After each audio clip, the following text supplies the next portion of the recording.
Assalamualaikum warahmatullahi wabarakatuh. Selamat siang teman-teman semua. Akhirnya udah masuk segmen terakhir kita ya. Alhamdulillah. Siang hari ini kita akan memasuki sesi konten yang terakhir, sesi muatan yang terakhir, yaitu sesi tantangan keluarga masa kini dan terutama mengelola konflik. Konflik bukan konflik. Apalagi yang hidup di Jakarta itu tantangannya jelas berbeda dengan di kota-kota lain. Misalnya saja saya ini aslinya tinggalnya di Jogja, gitu ya. Kalau di Jogja nggak punya barang bermerek itu biasa banget gitu. Maksudnya nggak ada orang pakai barang bermerek kalau di Jogja gitu. Jadi itu bukan satu tolak ukur gitu. Tapi kalau di Jakarta mungkin berbeda. Mungkin kenyamanan itu sesuatu yang sangat tinggi di Jakarta sementara di tempat lain tidak. Gitu kan, tantangannya beda-beda ya. Nah, mengelola tantangan itu membutuhkan keterampilan tersendiri, terutama mengelola perbedaan antara suami dan istri.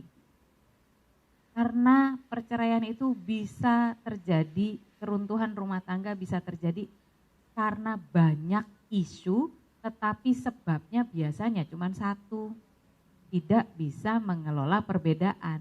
Banyak isu, tapi problemnya cuma satu, isunya bisa intervensi keluarga besar, isunya bisa keuangan, isunya bisa selingkuhan, isunya bisa macam-macam. Tapi problem utamanya adalah mengelola perbedaan. Makanya kita punya sesi khusus yang tersendiri soal ini. Nah, kita akan mulai dengan seperti biasa. Ini saya yakin sebetulnya teman-teman familiar dengan kisah ini. Ya, familiar ya. Ada yang mau volunteer untuk membacakan? Cekcok setiap bertemu. Cerita kematian Indria Aweswari menggemparkan dan menyedot perhatian publik. Perempuan cantik yang bekerja di Balai Diklat Badan Narkotika Nasional itu tewas ditembak suaminya sendiri, Abdul Malik Aziz. Pada polisi, Akbar mengaku membunuh Indria. Namun dia masih bungkam soal motif dalam menghabisi nyawa istrinya, juga tentang senjata yang dipakai menembak wanita 38 tahun tersebut. Sampai saat ini keterangan tersangka masih berbelit-belit. Yang bersangkutan sangat tidak kooperatif. Ini yang memberatkan yang bersangkutan juga, ujar Kapolres Bogor KBP Andi M. Diki Pastika saat dihubungi Selasa. Pelaku, kata Diki, hanya mengakui menembak punggung istrinya di rumah kontrakan mereka di perumahan River Valley Bogor. Diduga kuat pembunuhan itu dipicu oleh cekcok pasangan suami istri tersebut. Juga sikap kasar sang istri kepada suaminya. Pembantu rumah tangga Pasutri itu kepada tetangga korban mengungkapkan hampir setiap bertemu pasangan ini selalu cekcok. Bahkan malam hingga pagi sesaat sebelum kejadian, malam hingga pagi saat sebelum kejadian keduanya juga bertengkar. Pokoknya asal ketemu berantem. Taman Safari tuh keluar semua, padahal di Taman Safari nggak semuanya ada kan, ujar pembantu korban. Seperti diungkapkan Eva kepada liputan6.com. Maksudnya Taman Safari adalah makian dengan menggunakan nama binatang. Selain kata kasar, tak jarang cekcok itu berujung pada penyiksaan fisik yang dilakukan korban kepada suaminya. Dalam sebuah rekaman yang diduga rekaman pertengkaran korban dengan suaminya, yang beredar 4 September, terdengar suara seorang wanita yang diduga Indria berteriak-teriak sambil memaki seorang pria yang diduga Akbar. Dalam rekaman berdurasi 27 detik itu, si wanita mengatakan malu dan tak mau naik mobil odong-odong dan tinggal di rumah kontrakan. Dia juga menagih janji mobil baru dari suaminya. Mana sekarang mobil? Mana mobilnya? Mana mobilnya? Lu buktiin aja nggak lu?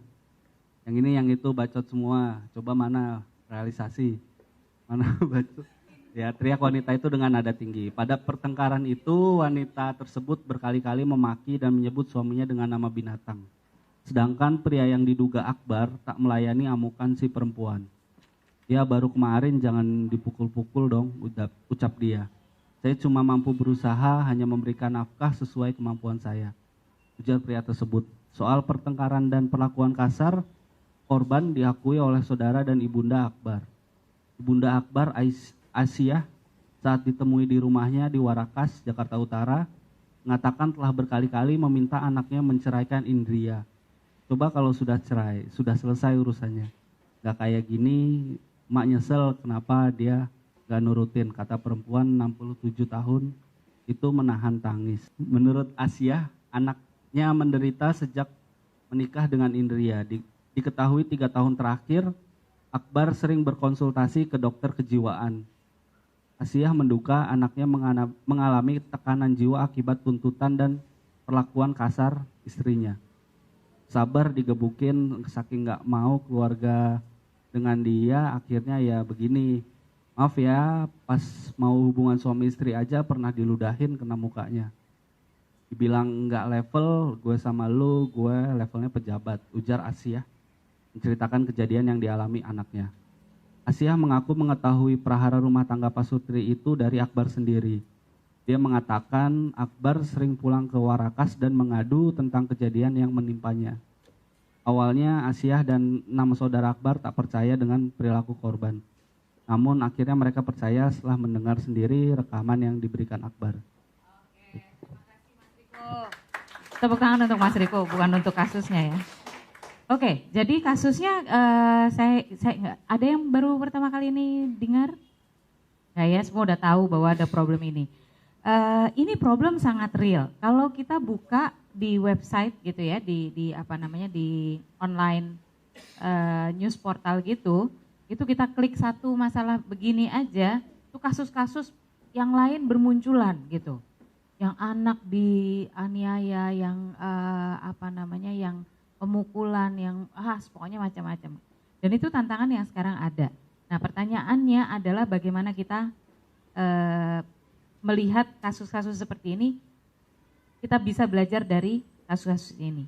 Itu PR kita. Nah, sekarang di dalam kelompok silakan teman-teman mendiskusikan tentang kasus ini, ya. Mendiskusikan tentang kasus ini ada 3 hal yang perlu didiskusikan. Yang pertama, apa fakta-fakta yang muncul dalam situasi ini? Apa fakta-fakta yang muncul di dalam situasi ini yang menurut teman-teman memang ada hubungannya dengan kasusnya? Misalnya kalau fakta dia punya pembantu, itu nggak ada hubungannya sama kasusnya ya. Itu kan ada pembantunya bercerita bla bla bla bla. Dia punya pembantu itu fakta, tapi nggak ada hubungannya dengan kasusnya, nggak perlu ditulis. Gitu. Nggak semua fakta itu, justru teman-teman mencari fakta-fakta yang terkait dengan kasusnya. Nah, nanti dilihat faktanya itu menyumbang positif atau menyumbang negatif terhadap kasusnya. Itu satu. Kemudian yang kedua, faktor-faktor apa saja yang menyebabkan situasi ini terjadi. Faktor apa saja yang menyebabkan situasi ini terjadi? Situasinya apa? Pembunuhan, penembakan ya. Yang terakhir baru teman-teman diskusikan apa yang seharusnya bisa dilakukan untuk mencegah situasi seperti ini terjadi. 3 ya, fakta. 2 faktor. 3, apa yang bisa dilakukan untuk waktunya 10 menit cukup tidak? Tidak, 15 menit. Ya kita coba 10 menit dulu. Kalau 10 menit sudah selesai nanti kita sharing. Kalau tidak cukup kita tambahkan 5 menit lagi. Oke, kita mulai yuk dari sebelah sana yuk. Yuk. Ya, terima kasih. Aku mau jelasin dari kelompok kita ngelihatnya fakta dari kasus tersebut. Yang pertama adalah cekcok antara suami dan istri yang akhirnya mengarah ke arah tidak menghargai pasangan dari istri ke suami. Terus kemudian adanya suami yang lepas kendali karena istrinya yang memberontak. Dari situ akhirnya suaminya lepas kendali, akhirnya terjadilah pembunuhan. Terus faktornya yang kita lihat di sini pertama adalah finansial. Karena istri yang ngerasa suaminya tidak memenuhi kebutuhannya, makanya Itu salah satu faktor pertama yang kita lihat. Terus kedua, ego. Ketiga adalah kata-kata dan perilaku kasar. Terus keempat ada psikologi yang dialami oleh suami. Terus kelima adalah komunikasi yang kurang. Keenam ada suami yang kurang peka. 7 ada intervensi eksternal yaitu dari pihak mamanya suami kayak gitu. Solusinya yang kita lihat di sini adalah pertama harus saling mengerti, yaitu komunikasinya harus lebih digiatin lagi. Terus kedua tidak saling menuntut. Ketiga komitmen. Keempat menghargai suami. Kelima saling support sama satu sama lain. Oke, kita nggak akan menilai dulu ya, kita tepuk tangan dulu. Caranya gimana? Oh kurang map, oh begitu. Ya terima kasih. Ternyata harus dipegangin begini. Oke, terima kasih kelompok belakang. Sekarang kita mulai dengan kelompok depan laki-laki. Selamat siang semuanya. Di sini kita akan menyampaikan fakta-fakta yang menurut kita. Sekali lagi saya ulangi, menurut kita di sini ada 8 fakta, 5 faktor dan 4 solusi yang kita tawarkan.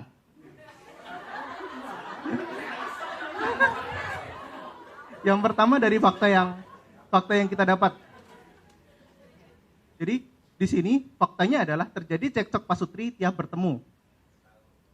Yang kedua adalah ada kata-kata kasar istri terhadap suami. Ini yang tercapture, saya nggak tahu juga kalau misalnya, kita nggak tahu juga kalau suami kasar juga tapi nggak direkam. Tapi sepengetahuan yang direkam, itu kata-kata yang tidak patut diucapkan itu sebaiknya tidak diucapkan. Yang ketiga adalah sikap suami yang bersabar. Tapi dalam hal ini bukan bersabar yang baik, tapi pasrah. Dan dalam waktu yang lama dan akhirnya meledak emosinya. Sehingga dia bisa melakukan seperti itu. Nah, suami pasrah ini menurut kami juga seperti penghindaran dari masalah. Mungkin karena sudah capeknya kali ya. Karena udah lelah kerja nggak dapat mercy gitu. Terus begitu pulang istrinya marah-marah, ya udahlah, mending pergi aja gitu. Mungkin seperti itu suaminya. Yang keempat adalah istri tidak menghargai suami. Dan yang kelima adalah istri suka menuntut di luar kemampuan suami. Kita anggap ini fakta, kenapa? Karena tadi mobil Grand Vitara itu adalah sebuah odong-odong. Sedangkan suaminya baru mampu itu. Nah itu berarti di luar kemampuan suami. Dan yang keenam adalah mungkin kalau kita lihat dari kata-kata istrinya, suaminya pernah berjanji kepada istri. Nah kemungkinan janji-janji itu adalah alasan si istri kenapa mau dengan suaminya. Yang ketujuh adalah suami tertekan di sini hingga ke dokter jiwa, tapi menurut kami tidak berhasil dan akhirnya suami membunuh istri dengan pistol. Nah, faktornya adalah yang pertama adalah ekspektasi yang terlalu tinggi tanpa dibarengi dengan kemampuan. Jadi di sini mungkin di sini kita langsung ke 5 dulu. Mungkin tidak ada keterbukaan antara pasutri di awal pernikahan. Bisa jadi si istri pengennya dia pengen suami pejabat atau orang yang kaya yang dia tinggal di rumah sendiri, rumahnya bagus, mobilnya bagus, dia kemana-mana itu VIP gitu. Ternyata dengan ekspektasi dia yang terlalu tinggi itu suaminya tidak bisa capai itu. Yang kedua adalah tidak memiliki komunikasi yang baik. Ini kenapa kita ambil ini? Tadi faktanya adalah ketika bertemu selalu cekcok. Dan ketika cekcok, bukan kalimat-kalimat positif yang diberikan, tapi kalimat-kalimat negatif. Bahkan kebun binatang, taman safari. Yang ketiga adalah faktor jiwa kepemimpinan yang menurut kami sih tidak terlihat gitu. Di sini suaminya menurut kami tidak tegas kepada istrinya. Kalau misalnya suaminya lebih tegas, bisa mengambil sikap, mungkin tidak terjadi sampai pembunuhan. Yang keempat adalah gaya hidup yang tinggi. Ya, ini faktor yang keempat ini kita ambil gara-gara istrinya Seperti itu, permintaannya tinggi karena katanya teman-temannya seperti itu. Berarti faktornya gitu. Nah, solusi yang kita tawarkan adalah, jadi pasangan suami istri seperti kita ini semua.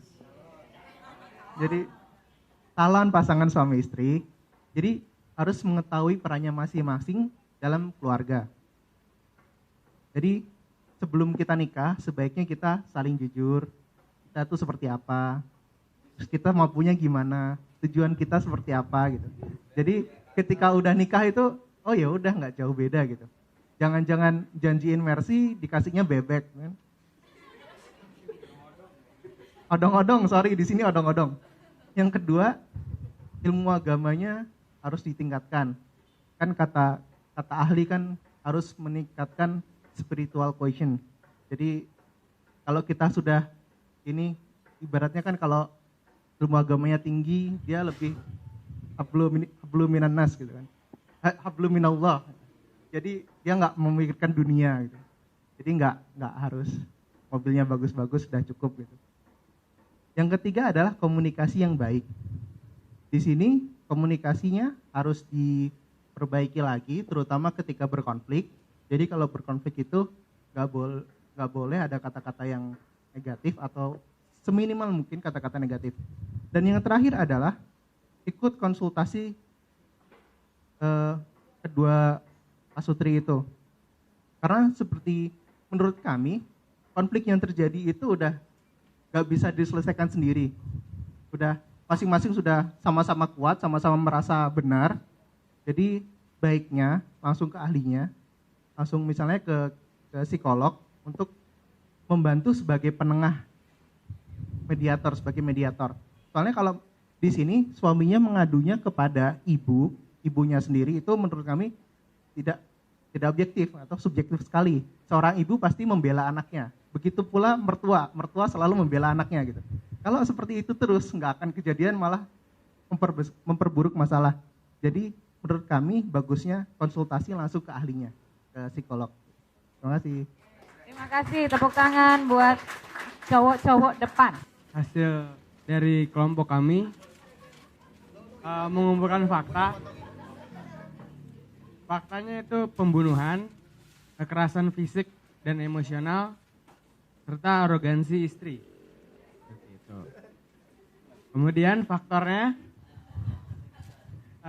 tuntutan ekonomi atau materi yang berlebihan kepada suami, kemudian tidak menghargai dan menghormati suami, buruknya komunikasi pasangan tersebut, sampai kurangnya ketegasan laki-laki atau suami. Nah, solusinya 4 pilar, Pancasila, Undang-Undang Dasar 1945. Udah dijawab. Jadi solusinya bersyukur, 4 pilar, pentingnya saling mengenal pribadi pasangan, mengikuti bimbingan perkawinan. Ini. Itu pasti dulu nggak ikut bimbingan perkawinan kayak gini. Oke deh. Terima kasih. Sudah? Tepuk tangan yuk untuk kelompok cowok-cowok depan. Saya minta tolong dong, itu dipasangin sekalian di sini. Faktanya adalah adanya pertengkaran antara suami dan istri.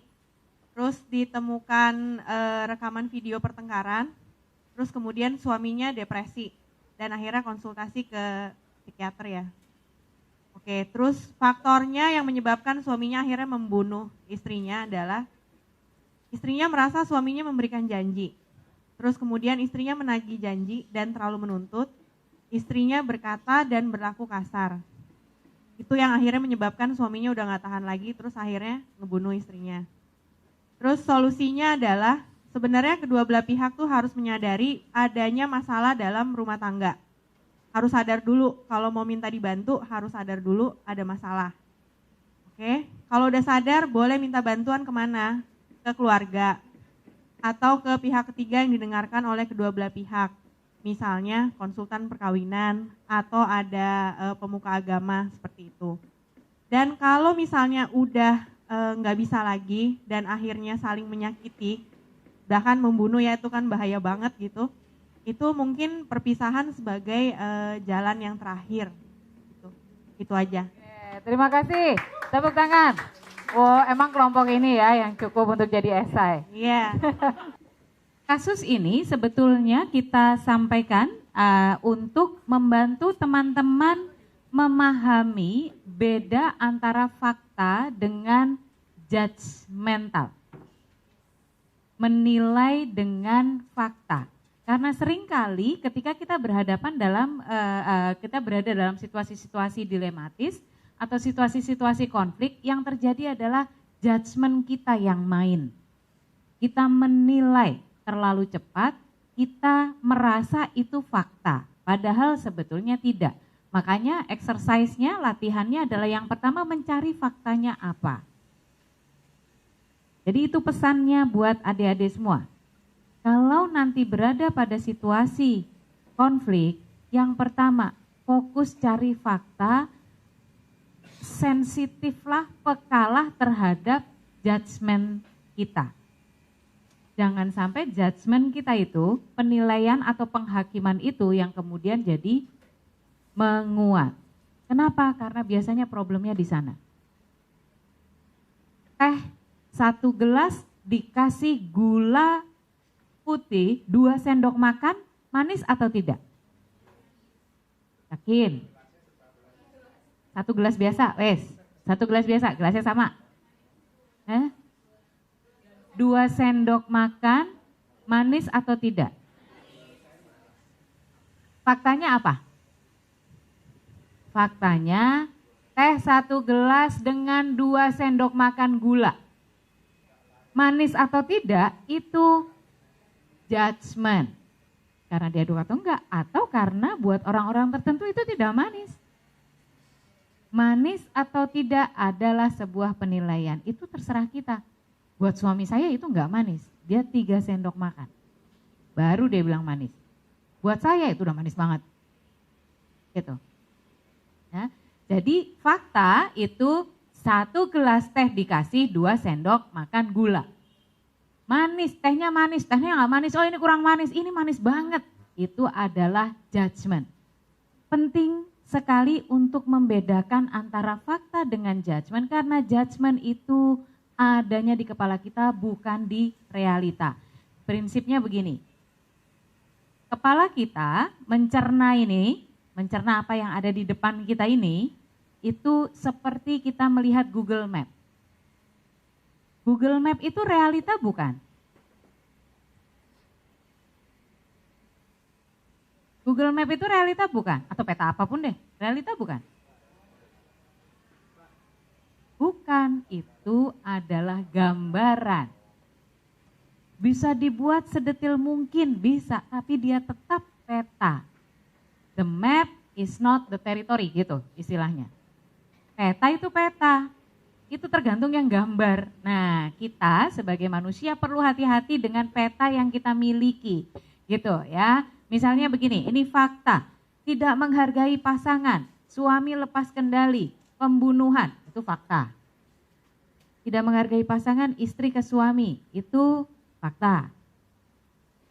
Kita melihat itu. Fakta kah? Istri tidak menghargai suami itu fakta atau tidak? Atau jangan-jangan itu kita yang menilai? Itu kita yang menilai. Ya, kita menilai si istri tidak menghargai pasangan. Padahal faktanya apa? Faktanya istri marah-marah, itu iya. Tapi soal menilai atau tidak, soal menghargai atau tidak itu sebetulnya penilaian kita. Jadi nanti kalau kita lagi ketemu sama pasangan kita, dia sedang melakukan sesuatu, ingat, ini saya menilai dia, itu fakta sih, gitu. Ya. Sebelah sini, fakta. Cekcok, Pak Sutri tidak ketemu, Pak Sutri tiap ketemu, kata-kata kasar, kata-kata kasar istri terhadap suami, itu fakta. Ya, bahwa digunakan kata-kata kasar. Apakah itu menghakimi? Itu kita yang menilai sebagai suami pasrah dalam waktu lama, tapi akhirnya meledak. Ini judgment gitu, karena kita nggak tahu sebetulnya apakah dia sabar atau tidak. Apakah sebelumnya dia memukul atau tidak, kita nggak tahu loh, gitu ya. Tapi ini adalah judgment. mudah sekali bagi kita untuk kemudian terjebak pada hal-hal seperti ini. Istri tidak menghargai suami sudah kita bahas. Istri suka menuntut di luar kemampuan suami. Ini judgment, ya. Mungkin suami pernah berjanji yang tinggi kepada istri. Saya senang kan ada kata mungkin, karena kita tidak tahu sesungguhnya bagaimana. Gitu. Ini penarikan kesimpulan. Sebetulnya kita sedang melompat tuh. Kayaknya gitu deh. Soalnya dia ngomongnya begitu, gitu. Itu kayaknya bahaya. Kayaknya itu biasanya menyumbang pada konflik sangat besar. Kayaknya kamu terlalu sering deh ke rumah orang tuamu. Itu bahaya. Atau kamu selalu, ya. Pokoknya saya nggak mau tahu. Suami tertekan hingga harus ke dokter jiwa. Harus ke dokter jiwa. Suami ke dokter jiwa itu fakta. Suami tertekan itu penilaian kita. Suami membunuh istri itu fakta. Fakta pembunuhan, kekerasan, arogansi istri. Pembunuhan fakta. Kekerasan fisik dan emosional fakta. Tapi arogansi istri itu penilaian kita. Di sini langsung sungutnya naik loh. Arogansi istri.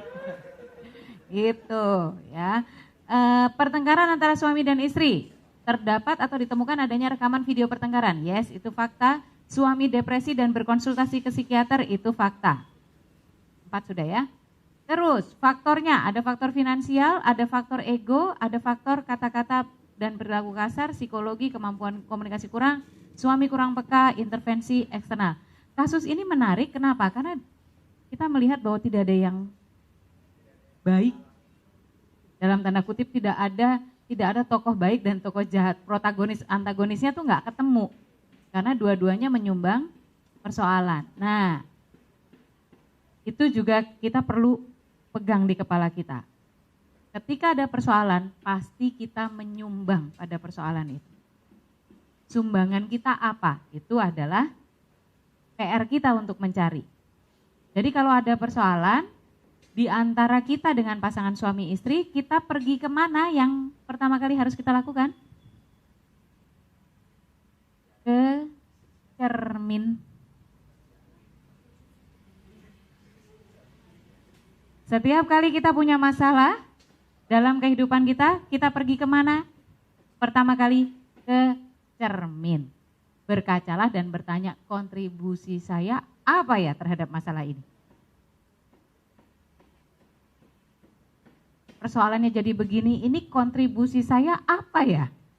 Itu penting. Kenapa?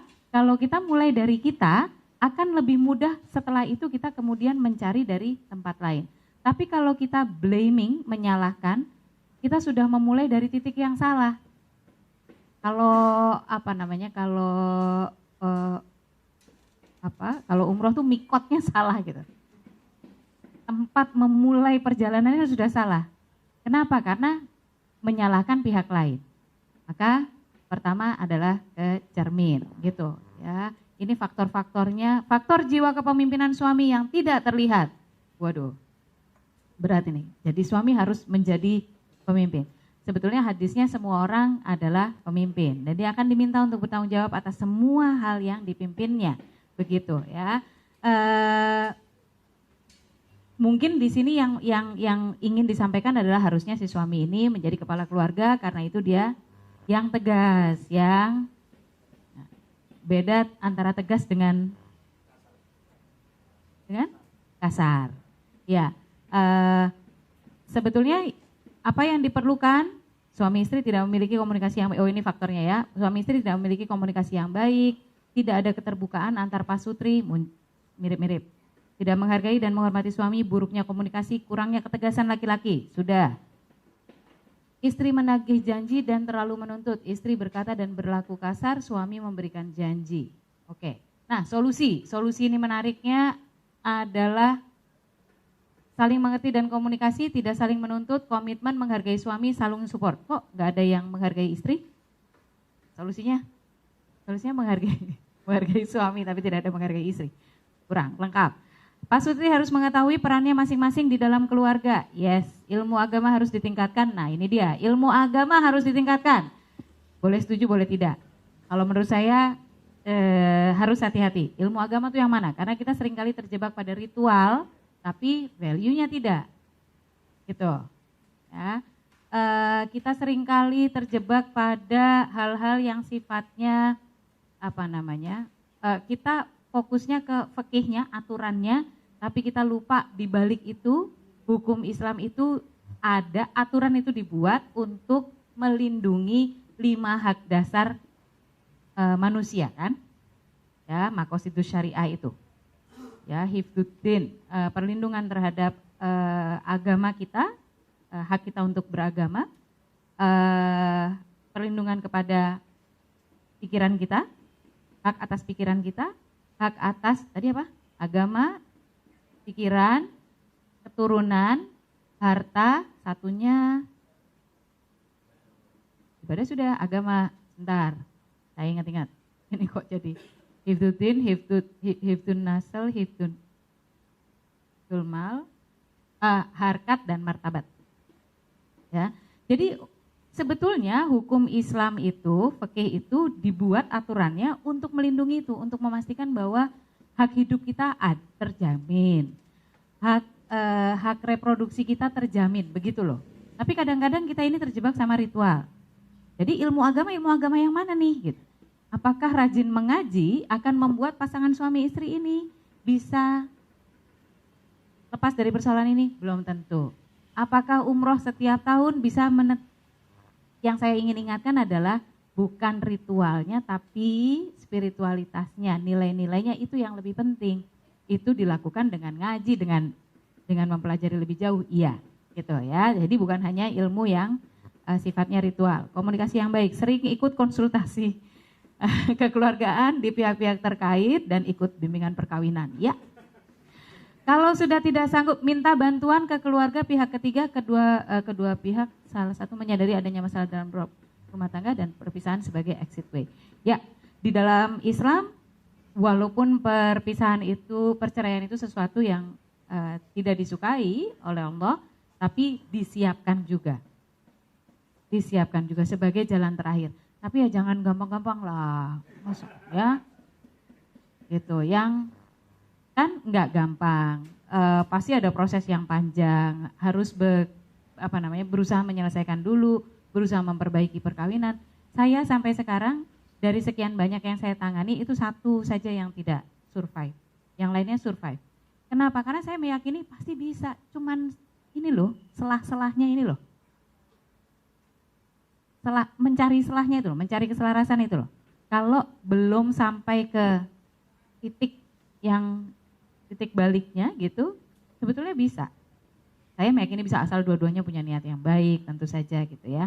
Gitu. Oke, jadi ini hanya latihan buat teman-teman untuk mengeksplorasi secara sistematis gitu sebuah kasus, di mana kita tidak bisa menunjuk hidung ini orang yang jahat, ini korbannya.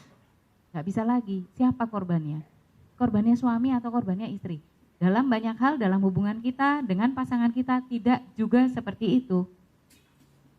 Tidak ada korbannya itu kita yang selalu baik, pasangan kita yang selalu jahat. Atau kita yang selalu menjadi korban, pasangan kita menjadi pelaku.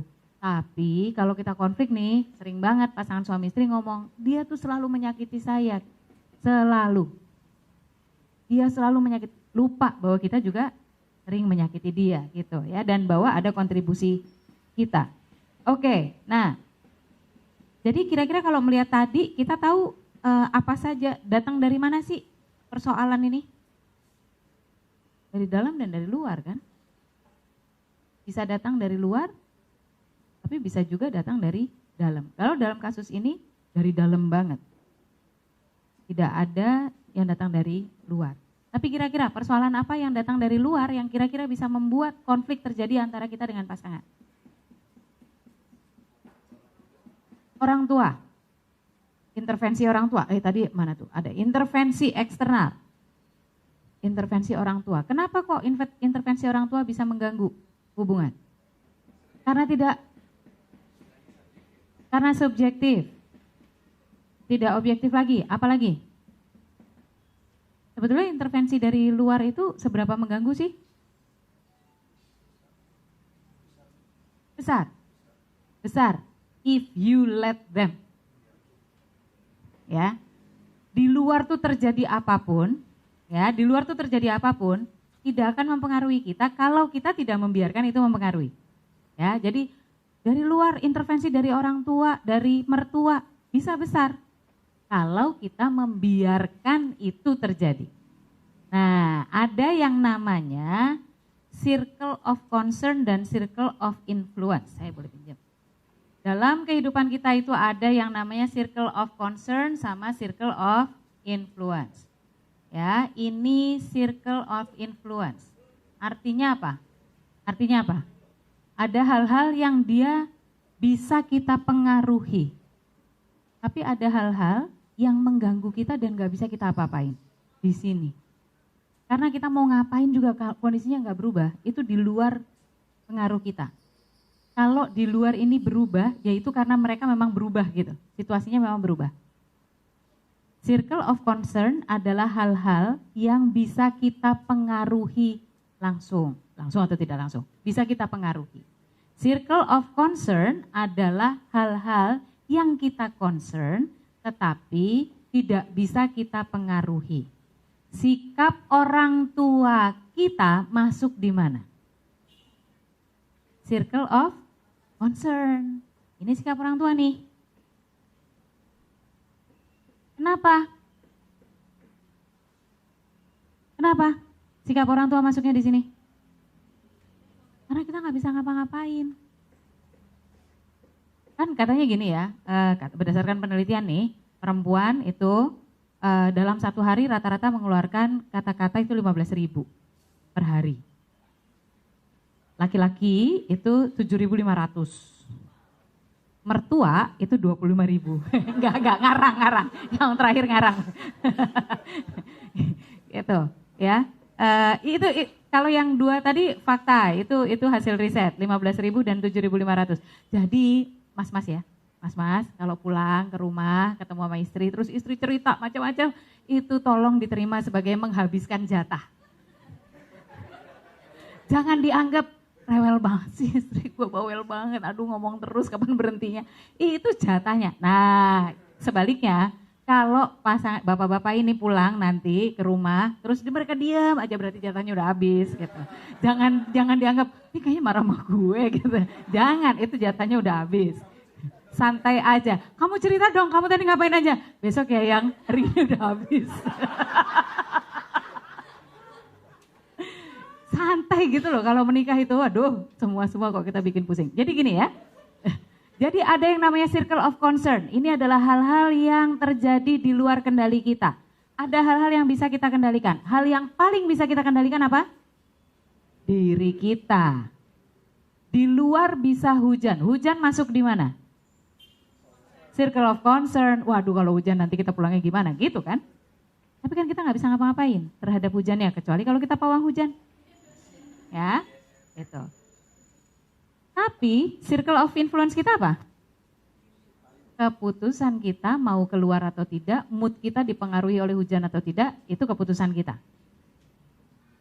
Ya, hujannya itu di sini, sikap kita, keputusan kita itu ada di sini. Nah, dalam kehidupan sehari-hari kita perlu memetakan dengan jelas, jangan biarkan yang ini kemudian jadi masalah. Banyak sekali kalau kita bicara parenting, paling sering dikeluhkan oleh orang tua yang hidup dengan kakek nenek. Saya ingin anak saya itu mandiri, tapi mertua saya itu sangat memanjakan. Karena kami ini masih tinggalnya sama mertua. Oke. Pertanyaannya, mbaknya maunya apa? Maunya anaknya mandiri atau mau tinggal di tempat mertua? Kalau maunya tinggal di tempat mertua karena pertimbangannya ABC, ya berarti sikap mertua kepada cucu itu circle of concern yang kita nggak bisa apa-apain. Terima sebagai konsekuensi. Ini enggak, maunya kakek neneknya berubah, tapi tetap tinggal di rumah mertua gitu. Tapi karena nggak bisa mengubah, stres sendiri. Lah, orang jelas nggak ada masalah kok. Saya mau cerita OOT ya. Ada kiai bilang begini, saya tuh dulu pernah punya masalah besar, saya datang kepada Gus Dur minta dikasih solusi. Saya cerita, Gus ini problemnya gini, kira-kira bisa diselesaikan. susah ini Gus, kayaknya nggak bisa diselesaikan. Kalau nggak bisa diselesaikan ngapain dikonsultasikan, udah pulang aja Pak Yai. Oh jelas nggak bisa diselesaikan, udah pulang aja, ngapain dibicarakan, nggak bisa selesai. Nah, terus si Kiai ini mikir, wah ternyata nggak bisa ya nanya begitu sama Gus Dur. Gitu. Jadi suatu ketika ada masalah lagi, dia datang ke Gus Dur, dia jawabnya sudah dengan diatur-atur. Gitu. Gus ini ada masalah besar Gus, begini. Ada solusinya nggak Yai? Ya ada Gus, ini nanti bisa gini. Ya udah ada solusinya, ngapain dikonsultasikan sama saya? Sana silakan diselesaikan. Udah tahu gitu, ada solusinya. Kita perlu tahu apakah sesuatu itu ada di sini atau ada di sini. Yang ada di sini silakan diselesaikan. Yang ada di sini udah diterima aja, diikhlaskan. Gitu ya, kita perlu tahu itu. Istri kita bawel banget. Kira-kira bisa diselesaikan atau tidak? Itu concern atau influence? Kalau sangat mengganggu kita, ngomong gitu. Influence dong. Yang gimana caranya supaya membuat kamu bisa berhenti bicara? Aku dipeluk-peluk, oke sini tak peluk, berhenti ya ngomongnya gitu. Dikasih makan, oke. Ya, dikasih makan. Nah, yang jelas konflik itu tidak bisa dihindari, selalu akan terjadi, sumbernya bisa berubah-ubah, yang bisa kita kelola adalah cara kita berkonflik. Nah, pertanyaannya bagaimana cara kita berkonflik dengan baik dan benar? Apa sih? Apa tipsnya? Dari pengalaman teman-teman, gimana caranya supaya ketika ada konflik itu cepat selesai? Ada yang mau sharing?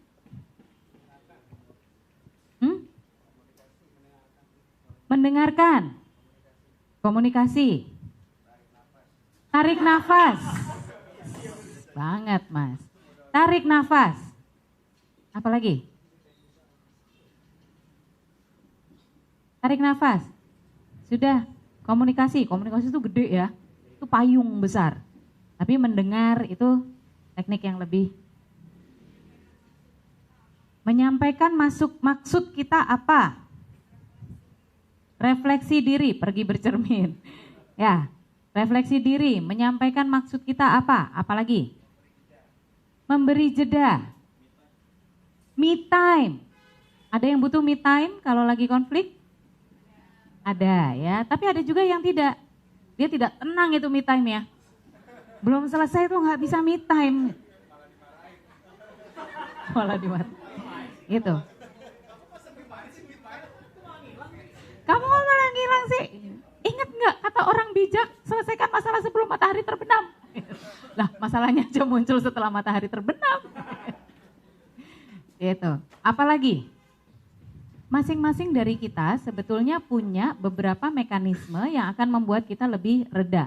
Seperti aktivitas kita kemarin, salah satu hal yang kita assess adalah saya mereda emosinya bila apa sih? Dan apa yang membuat emosi saya makin meningkat pada saat konflik. Itu kita perlu paham supaya kita bisa refleksi cepat dan kita juga bisa mengelola emosi kita ini. Kalau kita tahu bahwa kita sedang emosi dan kita butuh me time, ya berarti itu yang harus dilakukan. Kalau kita tahu bahwa pasangan kita butuh me time, berarti kita yang perlu belajar untuk memberi ruang. Gitu ya. Nah, tetapi ada beberapa hal sebetulnya yang juga penting gitu. Kemarin kita sudah melihat ya, empat matriks 2 dimensi, matriks 2 aksis kemarin itu. Kuadran, ya Allah kamu ini ya anak matematika ya? Bukan? Oh berarti pinter matematika pasti, tidak seperti saya. Kuadran kemarin kita belajar apa? Keberanian, tenggang rasa, kebalik ya, tenggang rasa, keberanian. Supaya kita bisa win-win. Di kepala kita perlu berpikir win-win, bukan berpikir lose-win. Kalau berpikir lose-win itu rumusnya sederhana sekali, yang salah dia. Dalam konflik, berpikir lose-win, itu win-lose itu di kepala kita sudah muncul, dia soalnya salahnya ini. Nah kalau dalam situasi konflik yang ada di kepala kita adalah itu, ayo cepat refleksi. Pergi ke cermin, kontribusi saya apa ya terhadap masalah ini? Kenapa? Karena kalau kita masih dia yang salah, itu gak bisa nyampe win-win. Ya bagaimana mungkin win-win kalau dulu saya pernah berkonsultasi kepada mentor saya. Saya bilang gini, abis dia begini. Terus kata mentor saya begini, jadi kamu pengen kondisinya berubah atau kamu pengen menunjukkan kamu benar dia salah? Bingung. Jadi kamu pengen kondisinya berubah, situasinya, konfliknya reda, selesai, ada solusi, atau pilih, kamu ingin menunjukkan kamu benar, dia salah. Nanti ya, kalau lagi bete, lagi marah sama pasangan, tolong ya, bertanyalah ke diri sendiri. Di depan cermin itu, bertanyalah ke diri sendiri. Hei Alisa, kamu lagi pengen menunjukkan kamu benar dia salah, atau kamu pengen menyelesaikan persoalan ini? Karena kalau di kepala kita masih gue bener dia salah, maka susah untuk win-win. Kenapa? Karena kita menganggap yang salah orang lain. Karena kita tidak mengakui kontribusi kita. Gitu ya, itu rumus yang pertama. Think win-win. Berpikirnya sudah berpikir menang-menang. Kalau kita think win-win, berpikir menang-menang, itu penting. Apalagi kalau dalam hal-hal yang ada perbedaannya besar antara kita dengan pasangan. Misalnya nih, di sini siapa yang beda, yang pasangannya rapi, yang satunya rapi, yang satunya berantakan? Oh, senyum-senyum semua. Oh, 1, 2, oke. Yang satunya rapi, satunya berantakan. Biasanya yang stres yang mana nih? Yang rapi stres ya. Oh, yang berantakan stres karena diomelin. Mas, kita sama kok, saya bagian yang berantakan. Gitu, I know how you feel. Gitu ya, win-win kok win-win. Misalnya contohnya gitu, kita berantakan, dia rapi. Itu kan perbedaan. Kalau masih pacaran belum terasa, tapi nanti kalau sudah nesting, tahapnya sudah nesting, itu yang biasa rapi itu akan benar-benar gitu. Dan akhirnya dia memilih untuk ruangan saya yang ini aja jangan diganggu, atau sebaliknya, kamu kalau berantakan di sebelah sono, yang sini jangan, gitu ya. Think win-win. Kemudian yang selanjutnya apa? Kalau di dalam situasi konflik.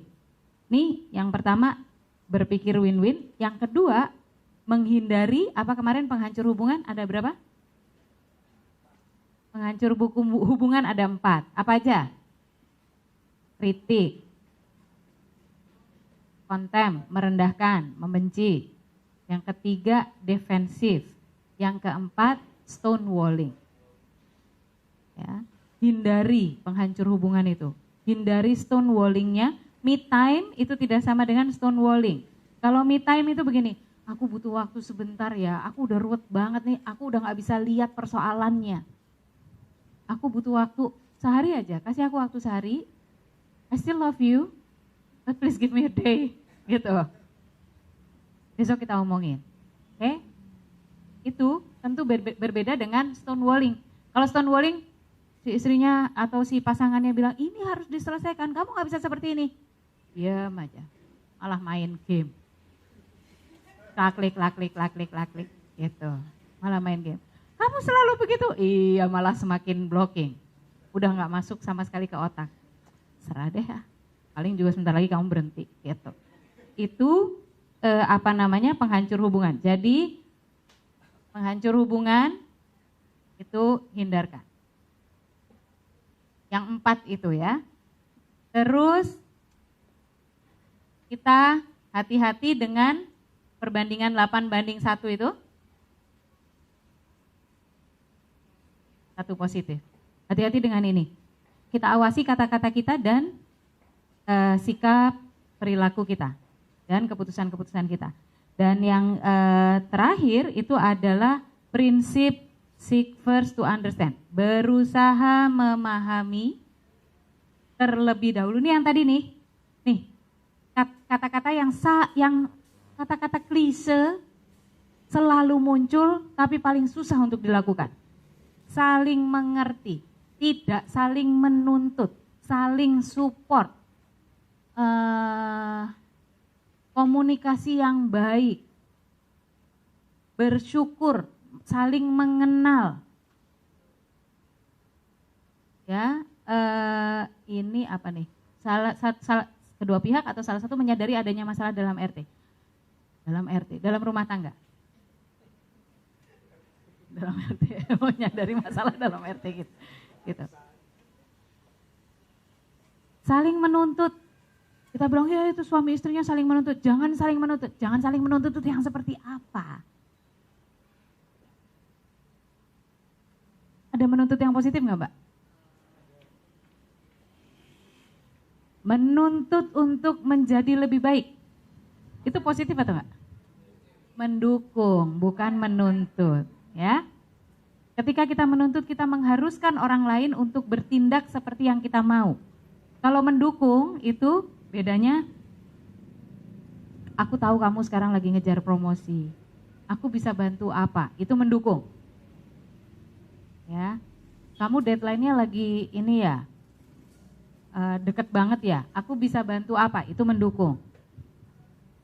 Mas sudah makan belum? Kamu pasti lembur belum selesai kan ini kerjaannya, aku kirimin ini ya makanan pakai GoSend. Itu mendukung. Tapi kalau menuntut tuh gini, kamu lembur setiap hari, duitnya mana? Itu menuntut. Ya kan? Nah, berusaha untuk memahami terlebih dahulu, diikuti dengan berusaha, membantu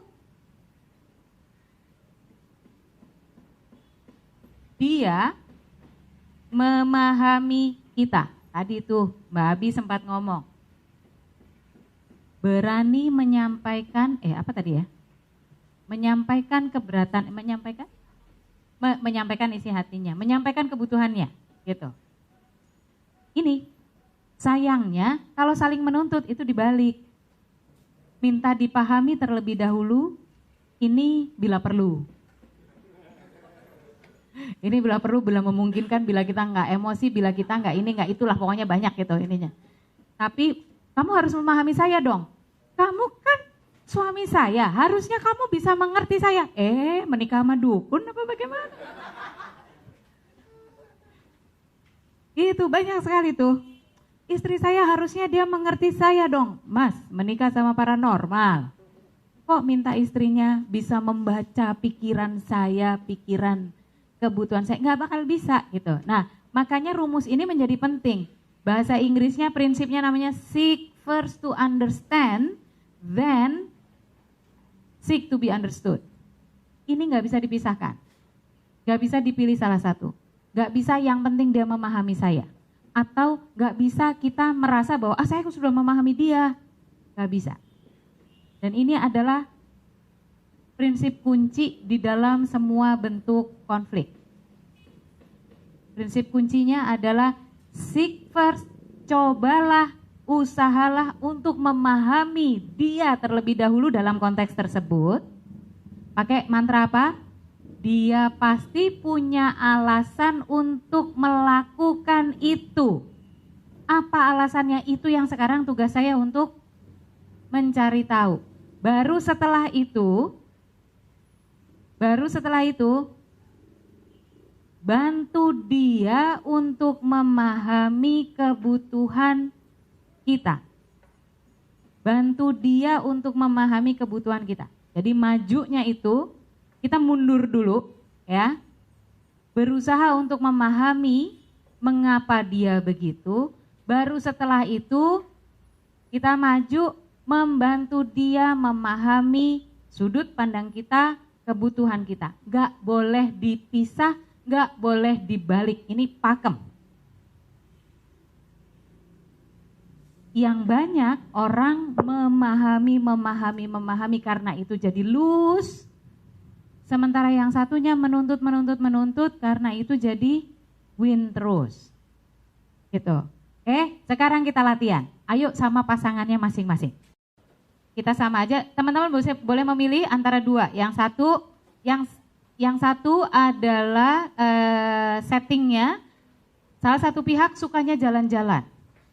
Maunya kalau weekend ada waktu luang atau dalam setahun pokoknya jalan-jalan. Ada jalan-jalan keluarga, jalan-jalan berdua, jalan-jalan sekeluarga.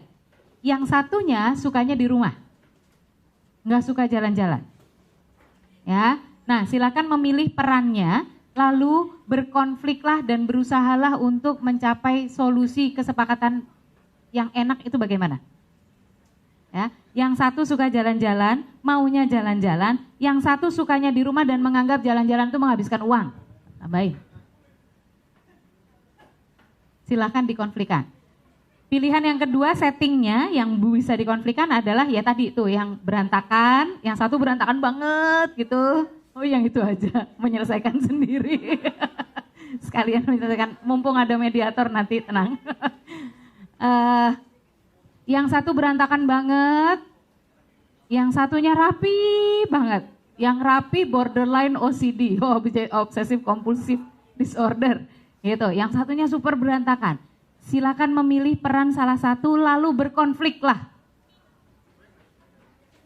Berkonfliklah. Ya.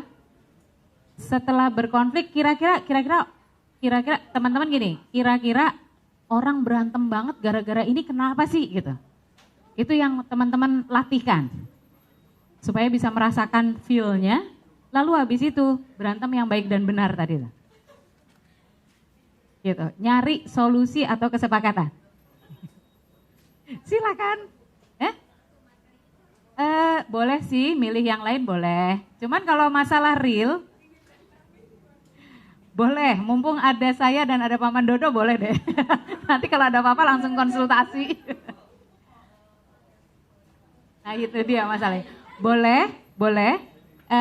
Iya boleh memilih memang tema yang selama ini sering diberantemin.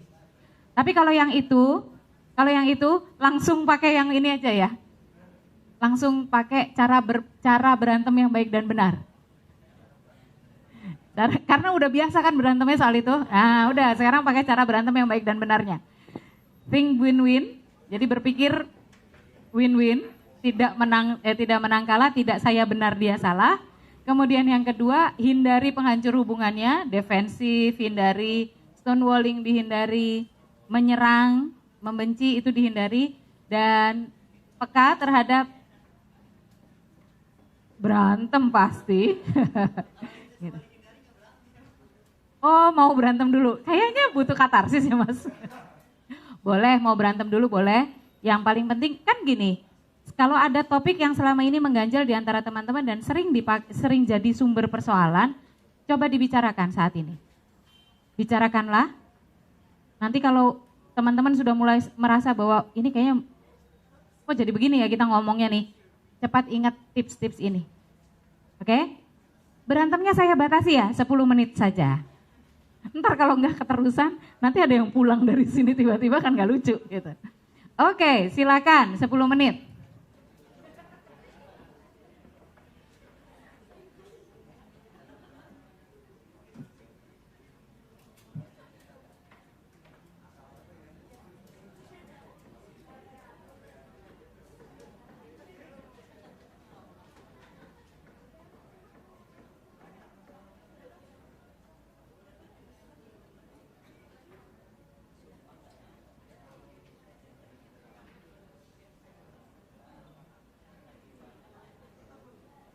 Oke, kita akhiri ya sesi konflik-konflikan. Tapi saya mau mencontohkan, Mas mau nggak Mas sama saya Mas berantem?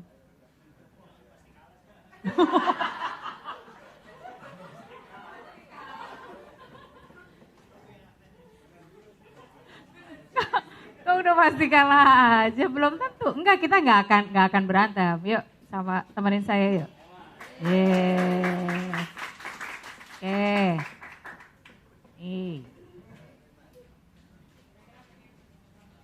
Ceritanya saya sukanya jalan-jalan, dia sangat tidak suka jalan-jalan. Kenapa sih kok Mas Adi nggak mau gitu kalau diajak jalan-jalan? Aku kan pengen loh jalan-jalan. Capek kan udah 5 hari kerja. Saya kerja terus butuh istirahat lah 2 hari weekend. Ya, tapi kan kalau yang kerja 5 hari kan Mas Adi, aku kan enggak. Udah dah minggu depan dah.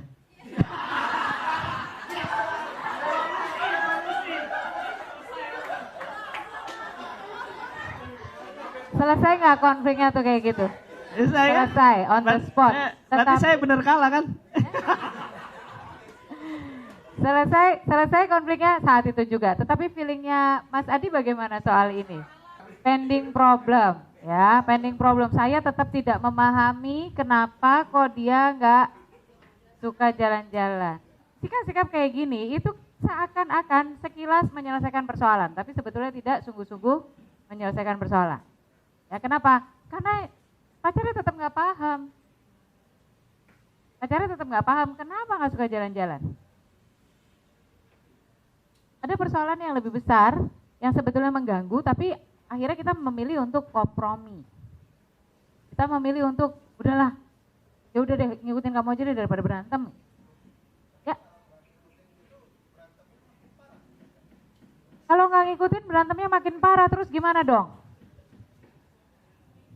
Seek first to understand, then be understood. Itu penting. Jadi jangan dikira kalau tidak jadi berantem itu persoalannya sudah selesai. Ya, kenapa? Karena proses seek first to understand-nya nggak terjadi.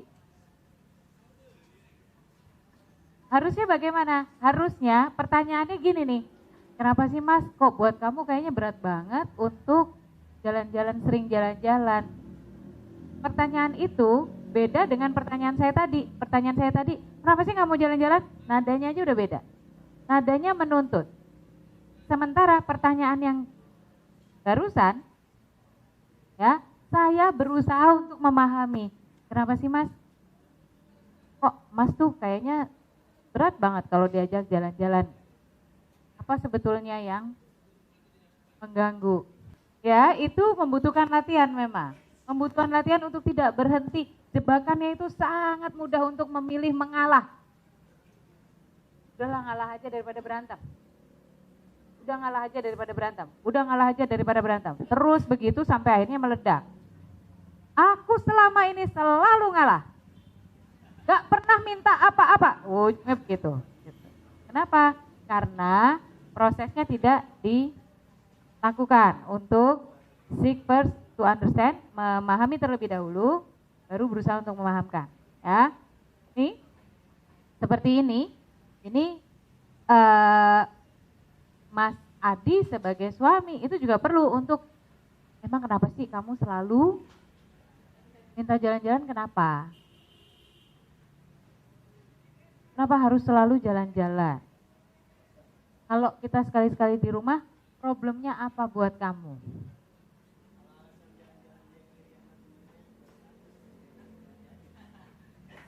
Oke, kalau alasannya teman-temanku yang lain juga jalan-jalan.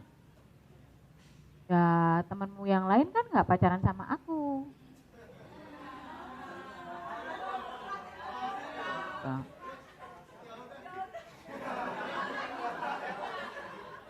Ya udah kamu pacar aja sama mereka gitu. Jangan gitu.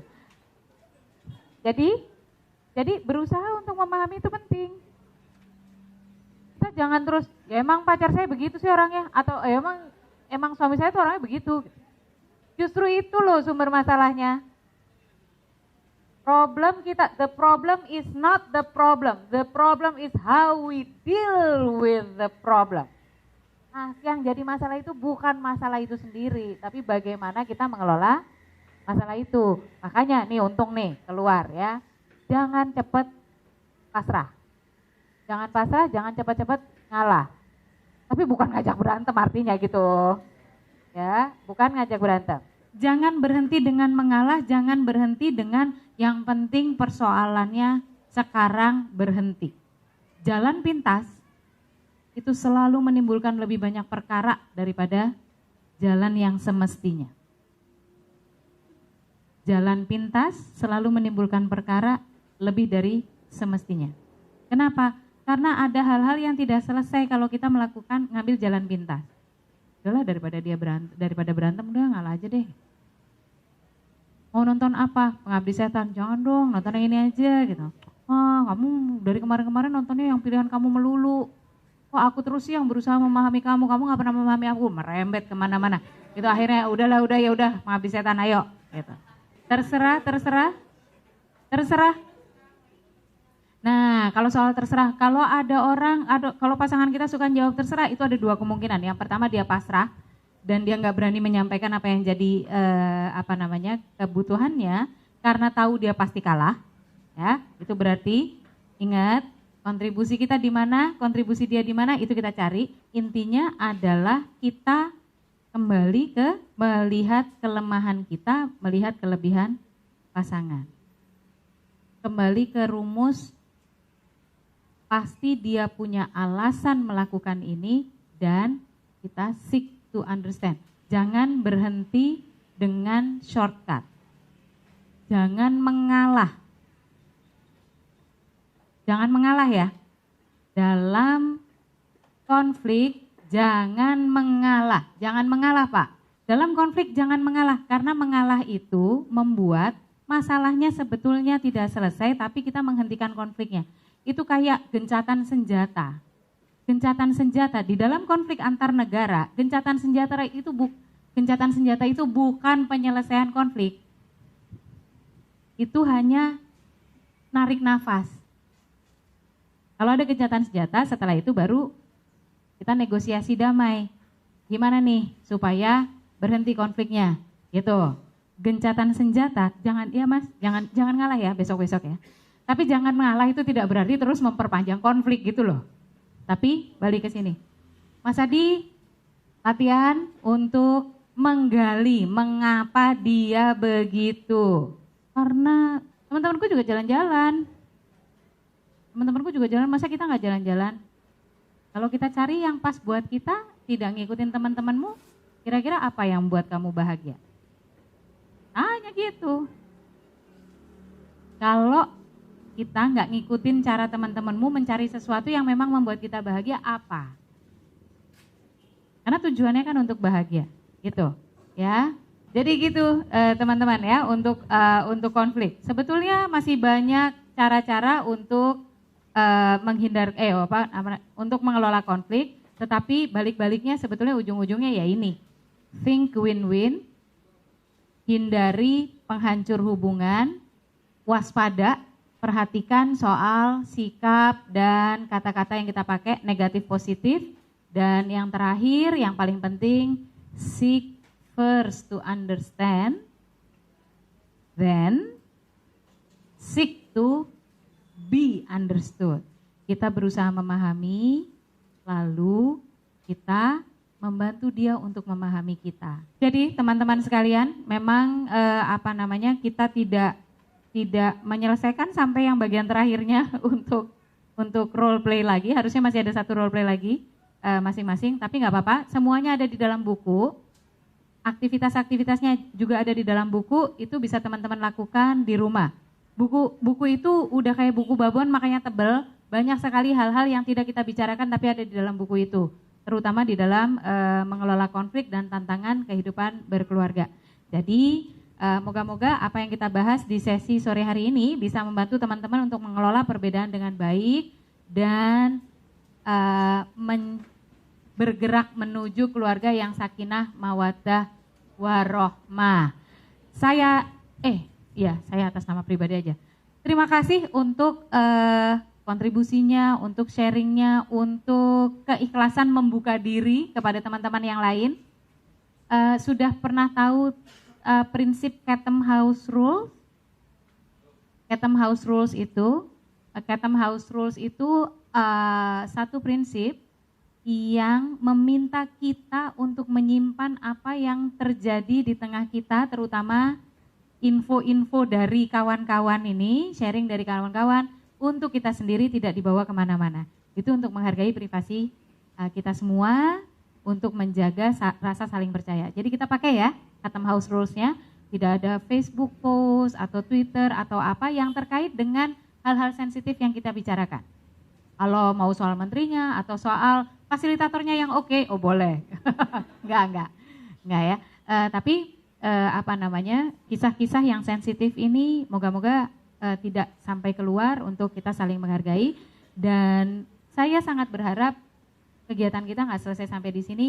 Nanti teman-teman bisa minta nomor telepon saya atau nyari saya di Twitter gampang.